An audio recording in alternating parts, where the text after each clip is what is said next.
नमस्कार दोस्तों, स्वागत है आपका हमारे चैनल एमपी टीचिंग पर। दोस्तों आज हम एमपी डीएलएड फर्स्ट ईयर का पूर्व बाल्यावस्था परिचर्चा एवं शिक्षा 2023 का कंप्लीट सॉल्यूशन आज के इस वीडियो में देखने वाले हैं। दोस्तों हमने एमपी डीएलएड फर्स्ट ईयर के लिए एक ऑल सब्जेक्ट पीवाईक्यू सीरीज शुरू की है, जिसमें हम पिछले 5 वर्षों के प्रीवियस ईयर पेपर का सॉल्यूशन हमारे इस चैनल एमपी टीचिंग पर अपलोड कर रहे हैं। यदि आप एमपी डीएलएड के छात्र हैं तो चैनल को जरूर सब्सक्राइब करें। प्रश्न क्रमांक 1 है, सही विकल्प चुनकर लिखिए। पहला है, व्यवहार संबंधित कठिनाइयों के प्रकार हैं, तो उत्तर है व्यवहार की आवृत्ति और व्यवहार की तीव्रता दोनों। बाल मनोविज्ञान में व्यवहार संबंधित समस्याओं का आकलन इस बात से होता है कि वह नकारात्मक व्यवहार कितनी बार हो रहा है और उसकी गंभीरता या प्रभाव कितना है। दूसरा है, व्यवहार के कारण व्यवहार में परिवर्तन ही सीखना है। यह परिभाषा किसने दी है, तो दी है गिलफोर्ड ने। प्रसिद्ध मनोविज्ञानी जेपी गिलफोर्ड ने अधिनियम को स्पष्ट करते हुए कहा था कि एक व्यक्ति के व्यवहार के परिणाम स्वरूप दूसरे व्यक्ति के व्यवहार में आने वाला परिवर्तन ही सीखना है। तीसरा है, प्रतिदिन योजना में गतिविधि होनी चाहिए, तो उत्तर है उपयुक्त सभी, यानी कि हाथों की क्रिया, मस्तिष्क की क्रिया और जिज्ञासा के लिए क्रिया। ईसीसीई की दैनिक योजना में सर्वांगीण विकास पर जोर दिया जाता है, जिससे गामक कौशल यानी हाथों की क्रिया, संज्ञानात्मक विकास यानी मस्तिष्क और खोजपूर्ण अधिगम यानी जिज्ञासा सभी शामिल होने चाहिए। चौथा है, अवलोकन की परिस्थिति है, तो उत्तर है उपयुक्त सभी, यानी कि अवलोकन का समय, अवलोकन की विधि और छात्रों की संख्या। एक प्रभावी अवलोकन के लिए यह तय करना आवश्यक है कि अवलोकन कब किया जाएगा, यानी कि समय, कैसे किया जाएगा यानी कि विधि, और कितने बच्चों का किया जाएगा यानी कि संख्या। पांचवा है, फ्रोबेल के शिक्षा दर्शन पर आधारित विद्यालय है, तो उत्तर है किंडरगार्टन। फ्रेडरिक फ्रोबेल ने सन 1837 में बच्चों के लिए किंडरगार्टन प्रणाली की शुरुआत की, जहां बच्चों को पौधे और शिक्षक को माली माना जाता है। प्रश्न क्रमांक 2 है, रिक्त स्थानों की पूर्ति कीजिए। तो पहला है, पियाजे के अनुसार औपचारिक क्रियात्मक अवस्था डैश है, तो उत्तर है 11 से 15 वर्ष। जीन पियाजे के संज्ञानात्मक विकास की यह अंतिम अवस्था है जो किशोरावस्था से शुरू होती है। दूसरा है, शिक्षण आयु में डैश गतिविधि सम्मिलित है, तो शिक्षक शिक्षण रणनीति बनाते समय बच्चों की आवश्यकताओं का अवलोकन करते हैं। तीसरा है, बालक के विकास की प्रथम पाठशाला डैश है, तो वह है परिवार। बच्चा सबसे पहले अनौपचारिक शिक्षा अपने घर और माता पिता से ग्रहण करता है। चौथा है, कपड़े पहनने का कौशल डैश उम्र में आता है, तो 4 वर्ष की उम्र में आता है। 3 से 4 वर्ष की आयु तक बच्चे अपने सूक्ष्म गामक कौशल के कारण खुद से कपड़े पहनना और बटन लगाना सीख लेते हैं। पांचवा है, तैरना एक डैश अधिगम है, तो उत्तर है गामक अधिगम है। तैरने में शरीर की मांसपेशियों का सक्रिय उपयोग होता है, इसलिए यह गत्यात्मक या गामक का अधिगम है। प्रश्न क्रमांक 3 है, एक वाक्य में उत्तर लिखिए। पहला है, संज्ञानात्मक विकास के जनक कौन माने जाते हैं, तो उत्तर है संज्ञानात्मक विकास के जनक स्विट्जरलैंड के प्रसिद्ध मनोवैज्ञानिक जीन पियाजे माने जाते हैं। दूसरा है, वार्षिक कार्यक्रम योजना में जुलाई माह की प्रस्तावित गतिविधि बताइए, तो जुलाई माह में मुख्य रूप से शाला प्रवेश उत्सव, बच्चों का परिचयात्मक सत्र और वृक्षारोपण जैसी गतिविधि आयोजित की जाती है। तीसरा है, सामाजिक अंतःक्रिया के द्वितीयक उद्दीपक के उदाहरण लिखिए, तो जनसंचार माध्यम जैसे टीवी, इंटरनेट, मोबाइल, विद्यालयीन परिवेश और पत्र पत्रिकाएं सामाजिक अंतःक्रिया के द्वितीयक उद्दीपक हैं। चौथा है, डॉक्टर मारिया मॉन्टेसरी ने कौन सा विद्यालय प्रारंभ किया, तो डॉक्टर मारिया मॉन्टेसरी ने 1907 में रोम में कासा दे बाम्बिनी या बच्चों का घर यानी चिल्ड्रंस हाउस नामक विद्यालय प्रारंभ किया था। पांचवा है, समेकित बाल विकास सेवाओं का प्रारंभ कब हुआ, तो समेकित बाल सेवाओं यानी ICDS integrated child development services का प्रारंभ 2 अक्टूबर 1975 को किया गया था। प्रश्न क्रमांक 4 है, अति लघुत्तरी प्रश्न, राष्ट्रीय रक्त अल्पता प्रोफाइलैक्सिस कार्यक्रम क्या है, तो उत्तर है राष्ट्रीय रक्त अल्पता प्रोफाइलैक्सिस कार्यक्रम भारत सरकार की एक स्वास्थ्य योजना है। इसका मुख्य उद्देश्य गर्भवती महिलाओं के स्तनपान कराने वाली माताओं और छोटे बच्चों में आयरन और फोलिक एसिड की कमी से होने वाली एनीमिया यानी कि खून की कमी की रोकथाम करना। प्रश्न क्रमांक 4 का अथवा है, जननी सुरक्षा योजना क्या है, तो उत्तर है जननी सुरक्षा योजना राष्ट्रीय ग्रामीण स्वास्थ्य मिशन के तहत एक सुरक्षित मातृत्व हस्तक्षेप है। इसका उद्देश्य गरीब गर्भवती महिलाओं में संस्थागत प्रसव यानी अस्पताल में डिलीवरी को बढ़ावा देकर मातृ एवं शिशु मृत्यु दर को कम करना और आर्थिक सहायता प्रदान करना है। प्रश्न क्रमांक 5 है, क्रियाकलाप आधारित शिक्षण विधि के गुण लिखिए, तो उत्तर है क्रियाकलाप आधारित विधि के प्रमुख गुण निम्न है। पहला है, इसमें बच्चे सक्रिय यानी एक्टिव रूप से सीखते हैं, जिससे ज्ञान स्थायी होता है। दूसरा है, यह बाल केंद्रित यानी चाइल्ड सेंटर्ड है, जिससे बच्चों की विषय में रुचि बनी रहती है। तीसरा है, यह बच्चों में वैज्ञानिक दृष्टिकोण और तार्किक क्षमता का विकास करती है। अथवा है, परियोजना विधि के सोपान लिखिए। उत्तर है, किल पोट्रिक द्वारा दी गई परियोजना विधि यानी प्रोजेक्ट मेथड के प्रमुख सोपान निम्नलिखित हैं। पहला है परिस्थिति उत्पन्न करना, दूसरा है प्रोजेक्ट का चयन करना, तीसरा है योजना बनाना, चौथा है योजना का क्रियान्वयन करना, पांचवा है मूल्यांकन करना और छठा है रिकॉर्ड रखना। प्रश्न क्रमांक 6 है प्रारंभिक बाल्यावस्था एवं देखभाल कार्यक्रम में शिक्षक की भूमिका लिखिए। तो ईसीसीई कार्यक्रम में शिक्षक की भूमिका एक सुविधादाता यानी फैसिलिटेटर की होती है। शिक्षक बच्चों को सुरक्षित व स्नेहपूर्ण वातावरण प्रदान करता है, उनकी रुचियों का अवलोकन करता है, खेल आधारित गतिविधियां आयोजित करता है और उनके सर्वांगीण विकास में मार्गदर्शन करता है। प्रश्न क्रमांक 6 का अथवा है प्रारंभिक बाल्यावस्था में देखभाल पाठ्य चर्चा के क्रियान्वयन के निर्देशन सिद्धांत लिखिए। तो पाठ्य चर्चा क्रियान्वयन के मुख्य सिद्धांत, पहला है खेल आधारित अधिगम, गतिविधियां रुचिकर और खेल विधि पर आधारित हो। दूसरा है सर्वांगीण विकास, शारीरिक मानसिक और सामाजिक विकास पर समान बल। तीसरा है लचीलापन, बच्चों की आयु स्थानीय परिवेश और व्यक्तिगत विभिन्नताओं के अनुसार पाठ्य चर्चा लचीली होनी चाहिए। प्रश्न क्रमांक 7 है रेटिंग स्केल क्या है। तो रेटिंग स्केल यानी निर्धारण मापनी एक मूल्यांकन उपकरण है जिसका उपयोग किसी बच्चे के विशिष्ट व्यवहार कौशल या विशेषताओं की मात्रा या गुणवत्ता को मापने के लिए किया जाता है। इसमें विशेषताओं को एक पैमाने जैसे बहुत अच्छा, अच्छा, औसत या खराब पर रेट किया जाता है। प्रश्न क्रमांक 7 का अथवा है साक्षात्कार से आप क्या समझते हैं। तो उत्तर है साक्षात्कार यानी इंटरव्यू दो या दो से अधिक व्यक्तियों के बीच आमने सामने होने वाली एक उद्देश्यपूर्ण बातचीत है। शिक्षा में इसका उपयोग बच्चे या अभिभावक के विचारों, समस्याओं और मानसिक स्थिति की जानकारी एकत्र करने के लिए किया जाता है। प्रश्न क्रमांक 8 है अभिभावक शिक्षक संघ की असफलता के कारण लिखिए। तो अभिभावक शिक्षक संघ यानी पीटीए की असफलता के कारण, तो समय का अभाव, माता पिता का अपने काम में अधिक व्यस्त होना, दूसरा है जागरूकता की कमी, ग्रामीण या अशिक्षित अभिभावकों में शिक्षा के प्रति कम रुचि होना, तीसरा है संचार में शिक्षकों और अभिभावकों के बीच उचित और नियमित संवाद न हो पाना। प्रश्न क्रमांक 8 का अथवा है सीखने की मनोवृत्ति का नियम बताइए। तो थार्नडाइक के अधिनियम के गौण नियमों में मनोवृत्ति का नियम भी शामिल है। इसके अनुसार व्यक्ति किसी कार्य को तभी सीख सकता है जब उसकी मानसिक तैयारी या दृष्टिकोण उस कार्य को सीखने के लिए सकारात्मक हो। प्रश्न क्रमांक 9 है शाला पूर्व तैयारी की रचनात्मक गतिविधियां लिखिए। तो उत्तर है शाला पूर्व तैयारी के लिए रचनात्मक गतिविधियां, पहला है रंग भरना और पेंटिंग करना, दूसरा है मिट्टी या क्ले से आकृतियां बनाना, तीसरा है कागज काटना और चिपकाना, चौथा है ब्लॉक बिल्डिंग के माध्यम से घर या वस्तुएं बनाना। प्रश्न क्रमांक 9 का अथवा है समेकित बाल विकास सेवाओं का संगठन बताइए। तो आईसीडीएस योजना का संचालन महिला एवं बाल विकास मंत्रालय द्वारा किया जाता है। ग्राम स्तर पर आंगनवाड़ी कार्यकर्ता और सहायिका, ब्लॉक स्तर पर बाल विकास परियोजना अधिकारी यानी सीडीपीओ और पर्यवेक्षक, जिला या राज्य स्तर पर जिला कार्यालय अधिकारी एवं राज्य निर्देशालय।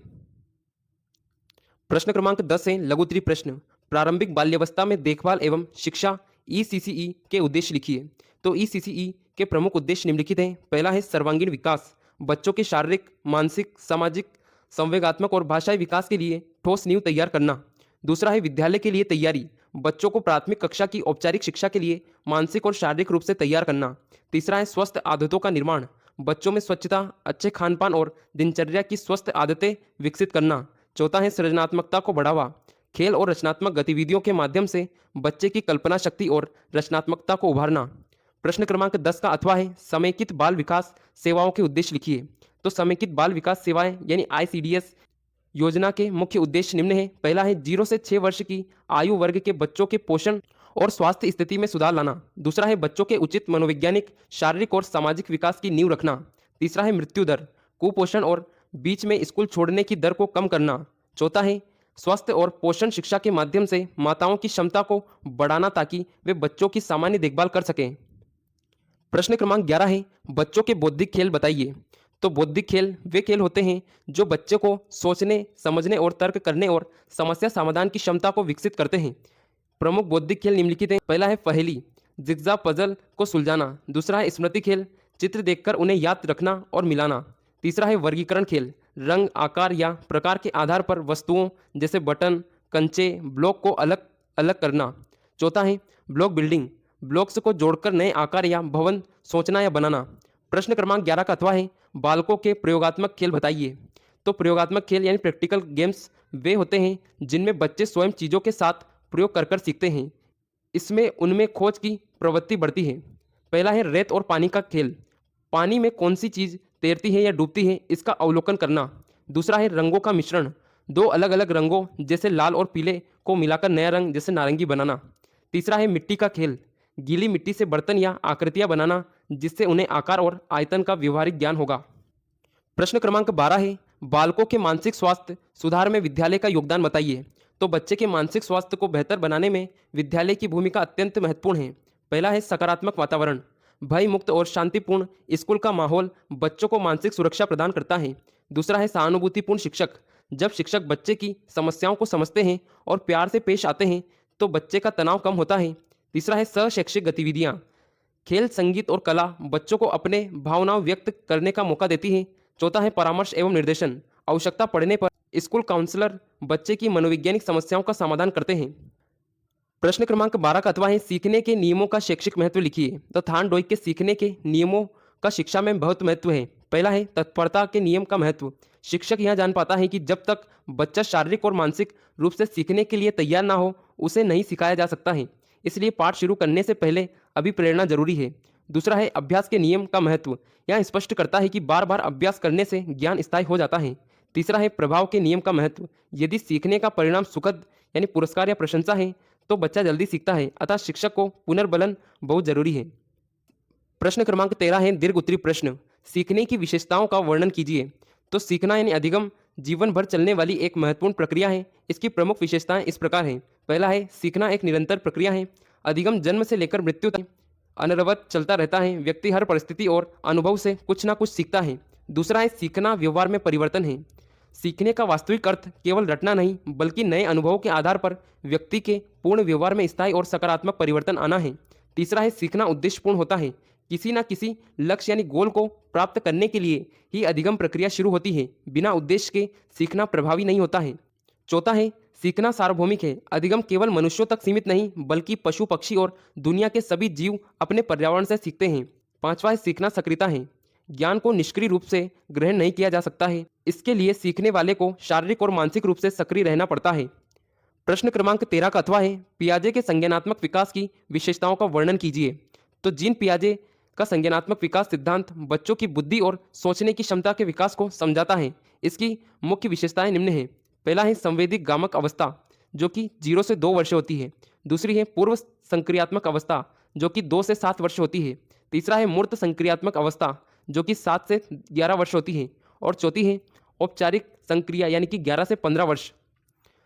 स्क्रीमा जो कि बच्चों के दिमाग में सूचनाओं के छोटे छोटे पैकेट या संरचनाएं होती हैं जिससे वे दुनिया को समझते हैं, उसे स्क्रीमा कहते हैं। यह अनुभव के साथ बदलता रहता है। तीसरा है आत्म साक्षात्करण। जब बच्चा किसी नई चीज या जानकारी को अपने पुराने ज्ञान स्क्रीमा से जोड़ता है। चौथा है समायोजन। जब नई जानकारी के कारण बच्चे को अपने पुराने ज्ञान या विचारों में बदलाव करना पड़ता है। पांचवा है बच्चे सक्रिय निर्माता हैं। पियाजे मानते हैं कि बच्चे नन्हे वैज्ञानिक होते हैं जो अपने ज्ञान का निर्माण स्वयं करके अपने अनुभवों और प्रयोगों से सीखते हैं। प्रश्न क्रमांक 14 है शेष अवस्था और प्रारंभिक बाल्यावस्था की प्रमुख क्रियाओं का वर्णन कीजिए। शेष अवस्था जो कि 0 से 2 वर्ष की आयु होती है, इसकी प्रमुख क्रियाएं हैं। पहला है सहज क्रियाएं। चूसना, रोना, चौंकना, मुट्ठी कसना आदि जन्मजात क्रियाएं हैं। दूसरा है गामक क्रियाएं। इस अवस्था में बच्चा धीरे धीरे सिर संभालना, पलटना, घुटनों के बल चलना और अंततः सहारे से खड़ा होकर चलना सीखता है। भाषाई क्रियाएं अर्थहीन ध्वनियां निकालना और 1 से 2 वर्ष यानी 1 से 2 साल तक सरल शब्द जैसे मम्मा, पापा बोलना शुरू करना। प्रारंभिक बाल्यावस्था में जो कि 3 से 6 वर्ष की प्रमुख क्रियाएं हैं, स्थूल एवं सूक्ष्म गामक कौशल जैसे दौड़ना, कूदना, सीढ़ियाँ चढ़ना ये स्थूल है। और पेंसिल पकड़ना, रंग भरना, ब्लॉक बनाना सूक्ष्म कौशल है। जिज्ञासा और प्रश्न पूछना यह खिलौनों की आयु है। बच्चे अपने आसपास की दुनिया को जानने के लिए क्या और क्यों और कैसे वाले प्रश्न पूछते हैं। तीसरा है सामाजिक और प्रतीकात्मक खेल। इस उम्र में बच्चे हम उम्र साथियों के साथ खेलना और डॉक्टर डॉक्टर, टीचर टीचर जैसे नाटक करना पसंद करते हैं। प्रश्न क्रमांक 14 का अथवा है खेलों के महत्व का वर्णन कीजिए। तो उत्तर है फ्रोबेल और मॉन्टेसरी जैसे शिक्षाविदों ने बाल शिक्षा में खेल विधि का सर्वोत्तम स्थान दिया है। बच्चों के जीवन में खेलों का महत्व बहुआयामी है। पहला है शारीरिक विकास। भागने दौड़ने वाले खेलों से बच्चों की मांसपेशियां मजबूत होती है, रक्त संचार बढ़ता है और संपूर्ण शारीरिक स्वास्थ्य उत्तम रहता है। दूसरा है संज्ञानात्मक विकास। पहेलियां सुलझाना, ब्लॉक्स बनाना जैसे खेल बच्चों को तार्किक क्षमता, स्मरण शक्ति और समस्या समाधान कौशल का विकास करते हैं। तीसरा है सामाजिक गुणों का विकास। समूह में खेलते समय बच्चे आपस में चीजें साझा करते हैं, अपनी बारी का इंतजार करते हैं, नेतृत्व और सहयोग की भावना सीखते हैं। चौथा है संवेगात्मक संतुलन। खेल बच्चों के लिए एक थेरेपी की तरह काम करता है। बच्चे अपने दबे हुए संवेगों जैसे क्रोध, डर को खेल के मैदान में बाहर निकाल देते हैं, जिससे मानसिक तनाव कम होता है। पांचवा है रचनात्मकता। खेलों में बच्चे नए नए नियम बनाते हैं और अपनी कल्पना शक्ति का भरपूर उपयोग करते हैं। प्रश्न क्रमांक 15 है, क्षेत्र भ्रमण के प्रकारों का वर्णन कीजिए। तो उत्तर है, क्षेत्र भ्रमण किताबी ज्ञान को वास्तविक जीवन से जोड़ना एक बेहतरीन साधन है। दूरी, उद्देश्य और समय के आधार पर क्षेत्र भ्रमण के मुख्य प्रकार इस प्रकार हैं। पहला है स्थानीय या लघु भ्रमण। ये स्कूल के आसपास के क्षेत्रों में आयोजित किए जाने वाले, इसमें 1 से 2 घंटे का समय लगता है। उदाहरण, पोस्ट ऑफिस, बैंक, निकट का बगीचा या पंचायत भवन दिखाना। दूसरा है औद्योगिक भ्रमण।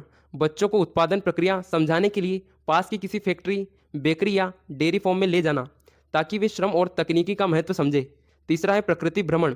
पर्यावरण के प्रति संवेदनशीलता जगाने के लिए बच्चों को जंगल, नदी किनारे, कृषि फार्म या बोटेनिकल गार्डन में ले जाया जाता है, जहाँ वे पेड़ पौधे व कीटों का अवलोकन करते हैं। चौथा है विस्तृत या लंबी यात्राएं। इसमें 1 से 2 दिन का समय लगता है या सामान्यतः ऐतिहासिक स्थल जैसे किले, संग्रहालय, चिड़ियाघर या तारामंडल देखने के लिए आयोजित किया जाता है।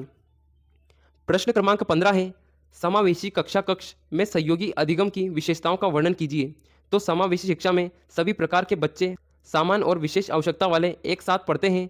इसमें सहयोगी अधिगम बहुत प्रभावी होता है, जिसकी विशेषताएं निम्न है। पहला है समान भागीदारी। इसमें सभी बच्चों को अपनी क्षमताओं के अनुसार समूह कार्य में भाग लेने का अवसर मिलता है।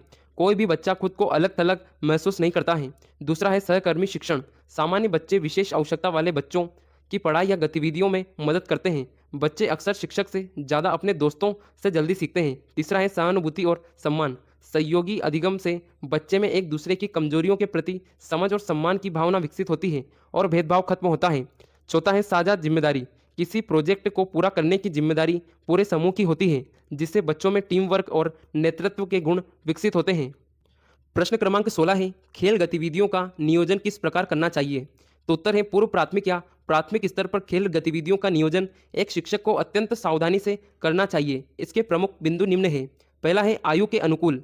खेल बच्चों की शारीरिक और मानसिक आयु के अनुसार होने चाहिए। छोटे बच्चों के खेल सरल और बड़े बच्चों के खेल थोड़े नियम वाले होने चाहिए। दूसरा है सुरक्षा प्रथम। खेलने का स्थान मैदान या कमरा कंकड़ या पत्थर, कांच या नुकीली चीज़ों से मुक्त होना चाहिए। खेल उपकरण या टॉयज नॉन टॉक्सिक और सुरक्षित होनी चाहिए। तीसरा है इंडोर और आउटडोर का संतुलन। नियोजन ऐसा हो कि बच्चे कुछ समय कक्षा के अंदर बैठकर दिमागी खेल जैसे पजल, लूडो खेले और कुछ समय बाहर मैदान में शारीरिक गेम जैसे दौड़, झूला खेले। चौथा है स्पष्ट नियम। खेल शुरू करने से पहले बच्चों को खेल के नियम बहुत ही सरल और स्थानीय भाषा में यानी मदर टंग में समझाया जाना चाहिए। पांचवा है उपकरणों की उपलब्धता। जो खेल खिलाया जाता है उसकी सामग्री जैसे गेंद, रस्सी, ब्लॉक पर्याप्त मात्रा में पहले से व्यवस्थित होनी चाहिए, ताकि किसी बच्चे को खाली ना बैठना पड़े। प्रश्न क्रमांक 16 का अथवा है, विशेष आवश्यकता वाले बालकों के लिए शिक्षण अधिगम रणनीतियां समझाइए। तो विशेष आवश्यकता वाले बच्चे को पढ़ाने के लिए शिक्षक को विशिष्ट रणनीतियां अपनानी पड़ती हैं। पहला है व्यक्तिगत शिक्षा योजना। हर विशेष बच्चे की असक्षमता और सीखने की गति अलग होती है, अतः शिक्षक को प्रत्येक बच्चे के लिए एक व्यवस्थित शिक्षण योजना बनानी चाहिए। दूसरा है बहुसंवेदी उपागमन। पढ़ाते समय केवल बोलने या लिखने तक सीमित न रहे, देखने यानी सुनने और छूने वाली सामग्रियों का एक साथ उपयोग करें, जैसे दृष्टिबाधित बच्चों के लिए ब्रेल या 3D मॉडल। तीसरा है सरल और छोटे निर्देश। निर्देशों को छोटे छोटे चरणों में बांट कर दे, एक साथ बहुत सारे कार्य न सौंपे। चौथा है सहायक तकनीक का उपयोग। सुनने की मशीन, ऑडियो बुक, बड़े प्रिंट वाले किताब और फ्लैश कार्ड्स का उपयोग करना चाहिए। पांचवा है सकारात्मक पुनर्बलन। छोटी छोटी सफलताओं पर बच्चे की प्रशंसा करना, ताकि उसका आत्मविश्वास बढ़े और हीन भावना दूर हो। प्रश्न क्रमांक 17 है, शारीरिक विकास को प्रभावित करने वाले कारकों का वर्णन कीजिए। तो बालक के शारीरिक विकास को गति देने या रोकने के लिए कई आंतरिक और बाह्य कारकों का प्रभाव होता है। पहला है वंशानुक्रम। माता पिता के जीन बच्चे की लंबाई, शारीरिक गठन, आंखों व बालों के रंग को सीधे तौर पर निर्धारित करते हैं। दूसरा है पौष्टिक आहार। शारीरिक वृद्धि के लिए संतुलित आहार जैसे प्रोटीन, कैल्शियम, विटामिन अत्यंत आवश्यक है। कुपोषण के कारण बच्चों का शारीरिक विकास रुक जाता है। तीसरा है पर्यावरण। शुद्ध हवा, पर्याप्त धूप और स्वच्छ परिवेश बच्चों के स्वास्थ्य को सकारात्मक रूप से प्रभावित करते हैं। प्रदूषित वातावरण बीमारियों को जन्म देता है। चौथा है खेल और व्यायाम। जो बच्चे नियमित रूप से भाग दौड़ वाले खेल खेलते हैं या व्यायाम करते हैं, उनकी मांसपेशियां और हड्डियां मजबूत होती हैं और मोटर स्किल्स का तेजी से विकास होता है। पांचवा है अंतःग्रंथियाँ। शरीर के अंदर पाई जाने वाली ग्रंथियां जैसे पिट्यूटरी या थायराइड ग्रंथि से निकलने वाले हार्मोन शारीरिक विकास को नियंत्रित करते हैं। इनमें असंतुलन बौनेपन या अत्यधिक वृद्धि के कारण बन जाते हैं। प्रश्न क्रमांक 17 का अथवा है स्वाभाविक अवलोकन की आवश्यक बातों का वर्णन कीजिए। तो स्वाभाविक अवलोकन मनोवैज्ञानिक अध्ययन की वह विधि है जिसमें बच्चे का प्राकृतिक परिवेश जैसे कक्षा, खेल का मैदान, घर में बिना कोई हस्तक्षेप किए अवलोकन किया जाता है। इसकी आवश्यक बातें हैं। पहला है हस्तक्षेप का अभाव। अवलोकनकर्ता यानी शिक्षक को बच्चे की गतिविधियों में कोई रुकावट या बदलाव नहीं करना चाहिए। बच्चे को यह महसूस नहीं होना चाहिए कि उस पर नज़र रखी जा रही है, अन्यथा उसका व्यवहार कृत्रिम यानी आर्टिफिशियल हो जाएगा। दूसरा है उद्देश्य का निर्धारण। अवलोकन से पहले यह तय किया जाना चाहिए कि बच्चे के किस व्यवहार जैसे गुस्सा, सहयोग भाषा या भाषा का अवलोकन किया जाना है। तीसरा है वास्तुनिष्ठता। शिक्षक को अपने व्यक्तित्व, विचारों और पूर्वाग्रह को शामिल किए बिना जो जैसा घटित हो रहा है उसे ठीक वैसा ही दर्ज यानी रिकॉर्ड करना चाहिए। चौथा है निरंतरता और क्रमबद्धता। किसी निष्कर्ष पर पहुंचने के लिए केवल एक बार देखना पर्याप्त नहीं, अलग अलग समय और परिस्थितियों में लगाकर अवलोकन किया जाना चाहिए। प्रश्न क्रमांक 18 है ईसीसीई की प्रकृति का वर्णन कीजिए। तो पूर्व बाल्यावस्था परिचर्चा एवं शिक्षा, early childhood care and education, ECCE जन्म से 8 वर्ष तक के बच्चों के विकास पर केंद्रित है। इसकी प्रकृति निम्नलिखित है। पहला है बाल केंद्रित यानी चाइल्ड सेंटर्ड। ईसीसीई में बच्चा केंद्र में होता है। पाठ्यक्रम और शिक्षक बच्चे की रुचियों, आवश्यकता और सीखने की गति के अनुसार चलते हैं, न कि इसके विपरीत। दूसरा है खेल आधारित उपागमन। इसकी सबसे बड़ी विशेषता यह है कि इसमें औपचारिक यानी कि किताबी पढ़ाई का दबाव नहीं होता है। हर अवधारणा खेल, संगीत, कला और कहानियों के माध्यम से सिखाई जाती है। तीसरा है समग्र विकास। इसकी प्रकृति एकांगी नहीं होती। यह केवल अक्षर ज्ञान नहीं देता, बल्कि बच्चे के शारीरिक, ज्ञानात्मक, सामाजिक, भावनात्मक और नैतिक सभी आयामों के विकास पर बल देता है। चौथा है देखभाल और शिक्षा का एकीकरण। ईसीसीई केवल शिक्षा यानी एजुकेशन पर सीमित नहीं होता है। यह स्वास्थ्य, पोषण और सुरक्षा यानी केयर को भी शिक्षा का अभिन्न अंग मानता है। पांचवा है लचीलापन। इसका स्वरूप बहुत लचीला है, जिसे स्थानीय संस्कृति और बच्चे की घरेलू पृष्ठभूमि के अनुसार ढाला जा सकता है। प्रश्न क्रमांक 18 का अथवा है आंगनबाड़ी में कौन से उपकरण उपलब्ध होने चाहिए। तो आंगनबाड़ी केंद्र ग्रामीण और शहरी दोनों क्षेत्रों में ईसीसीई और पोषण का मुख्य केंद्र है। इसके सुचारू संचालन के लिए निम्नलिखित उपकरणों का होना आवश्यक है। पहला है स्वस्थ एवं पोषण उपकरण, बच्चों और गर्भवती महिलाओं का वजन मापने की मशीन। दूसरा है वृद्धि निगरानी चार्ट और इन्फेंटोमीटर यानी लंबाई नापने हेतु। तीसरा है प्राथमिक चिकित्सा किट, जिसमें पट्टी, एंटीसेप्टिक लोशन, ओआरएस और आयरन की गोलियां होनी चाहिए। दूसरा है शैक्षिक एवं खेल सामग्री, चित्र वाली किताबें, रंगीन चार्ट, फल, जानवर और अक्षर। दूसरा है लकड़ी के बॉक्स, मोतियों की माला, स्लेट, चौक। तीसरा है स्थानीय सामग्री से बने सस्ते या बिना लागत वाले खिलौने। तीसरा है दैनिक उपयोग की सामग्री। पहला है पूरक पोषण, पकाने और परोसने के लिए साफ बर्तन। दूसरा है शुद्ध पीने के पानी की व्यवस्था यानी फिल्टर या ढका हुआ मटका। तीसरा है बच्चों के बैठने के लिए साफ दरी या चटाई। प्रश्न क्रमांक 19 है अति दीर्घ उत्तरीय प्रश्न। कक्षा के बाहर की अनौपचारिक अधिगम गतिविधियों का वर्णन कीजिए। तो अनौपचारिक अधिगम वह शिक्षा है जो बिना किसी निश्चित पाठ्यक्रम या समय सारणी के स्वाभाविक रूप से प्राप्त होती है।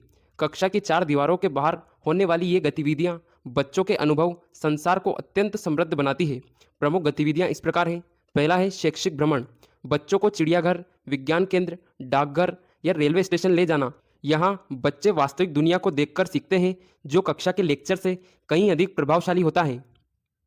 दूसरा है प्रकृति अन्वेषण। स्कूल के बगीचे या खेतों में जाकर पेड़ पौधों, पक्षियों, मिट्टी और कीड़े मकोड़ों को खोजना और पहचानना। इससे पर्यावरण के प्रति लगाव और वैज्ञानिक दृष्टिकोण पैदा होता है। तीसरा है सामुदायिक सहभागिता। गांव या मोहल्ले के मेलों, त्योहारों और सांस्कृतिक कार्यक्रम में भाग लेना। इससे बच्चे अपनी संस्कृति, सामाजिक मूल्य और लोगों से बातचीत करने का तरीका सीखते हैं। चौथा है अव्यवस्थित खेल। खुले मैदान में अपने दोस्तों के साथ स्वतंत्र रूप से खेलना। इससे बिना किसी शिक्षक के निर्देश के बच्चे नियम बनाते हैं, झगड़े सुलझाना और टीम वर्क सीखते हैं। पांचवा है घर और परिवार की गतिविधियां। माता पिता के साथ बाजार से सामान खरीदना, जिससे गणितीय कौशल विकसित होता है, या बागवानी में मदद करना। निष्कर्ष, ये अनौपचारिक गतिविधियां बालकों के वास्तविक जीवन के कौशल और व्यवहारिक ज्ञान को मजबूत करती है, जो केवल किताबों से नहीं सीखा जा सकता है। प्रश्न क्रमांक 19 का अथवा है बचपन के प्रारंभिक वर्षों में बालकों के साक्षरता यानी भाषा अधिगम के लिए कौन से प्रयास करने चाहिए। तो उत्तर है प्रारंभिक बाल्यावस्था भाषा सीखने की सबसे संवेदनशील और महत्वपूर्ण अवधि होती है। इस दौरान बालकों में प्रारंभिक साक्षरता कौशल विकसित करने के लिए शिक्षकों और अभिभावकों को निम्नलिखित सुनियोजित प्रयास करने चाहिए। पहला है कहानियां सुनाना। बच्चों को हाव भाव और आवाज़ में उतार चढ़ाव के साथ रोचक कहानियां सुनानी चाहिए। इससे बच्चों की श्रवण कौशल और कल्पना शक्ति बढ़ती है तथा वे नए शब्द सीखते हैं। दूसरा है बाल गीत और कविताएं। तुकबंदी वाले गीत और कविताएं भाषा के ध्वनि विज्ञान यानी फोनेटिक्स को समझने में मदद करते हैं। गाते हुए बच्चे बहुत तेजी से वाक्य संरचना सीखते हैं।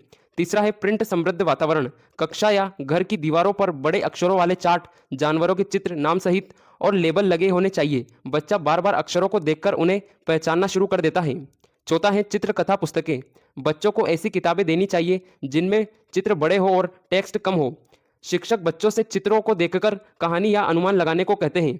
पांचवा है संवाद को बढ़ावा देना। बच्चों के अधूरे या टूटे फूटे वाक्यों को टोकने के बजाय उन्हें खुलकर अपनी बात यानी मातृभाषा में कहने का अवसर देना चाहिए। उनसे उनके दिन भर के अनुभव पूछने चाहिए। निष्कर्ष, भाषा रटाकर नहीं बल्कि सहज, संवादात्मक और भयमुक्त वातावरण देकर सबसे अच्छी सीखी जाती है। प्रश्न क्रमांक 20 है, बालवाड़ी संबंधित आवश्यक तथ्यों की विवेचना कीजिए। तो भारत में बालवाड़ी यानी पूर्व प्राथमिक शिक्षा और बाल देखभाल का एक स्वदेशी मॉडल है। ग्रामीण, आदिवासी और आर्थिक रूप से पिछड़े वर्गों के बच्चों तक शिक्षा और पोषण पहुंचाने में इसका ऐतिहासिक योगदान रहा है। बालवाड़ी से संबंधित आवश्यक तथ्य निम्नलिखित हैं। पहला है बालवाड़ी का अर्थ और स्थापना। बालवाड़ी का अर्थ बच्चों का बगीचा।